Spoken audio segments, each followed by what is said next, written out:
In rural China, far from the modern hospitals and big cities, lived a humble farmer named Zhang Liong. His life was simple, his income modest, but his world bright, because of his 2-year-old daughter, the little girl he adored more than anything.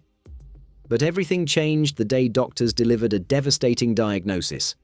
She had severe thalassemia, a genetic blood disorder that requires frequent transfusions and extremely costly treatment to survive.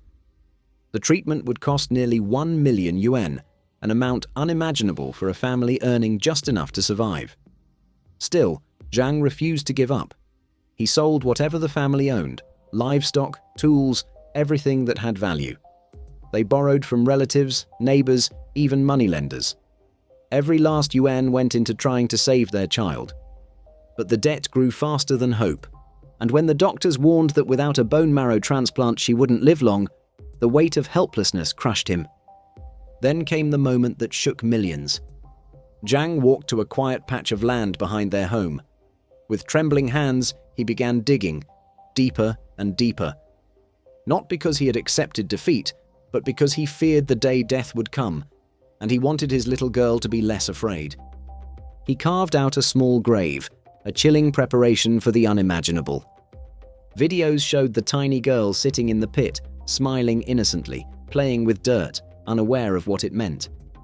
Her father sat nearby, watching her with eyes full of heartbreak, eyes that had cried too much and still held back more.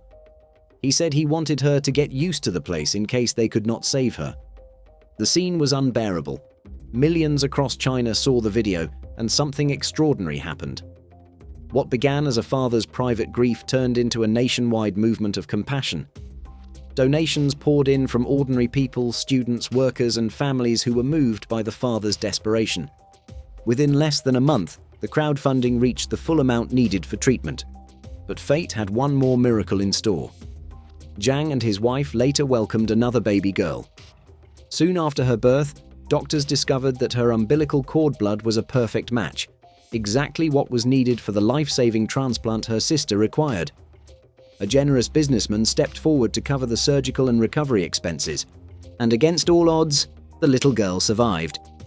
She became healthy, playful, and full of life, the life her parents fought so fiercely to protect. Years later, when everything was finally stable, Zhang returned to the grave he once dug in despair. This time, his hands trembled for a different reason. He filled the hole with fresh soil and planted sunflowers over it,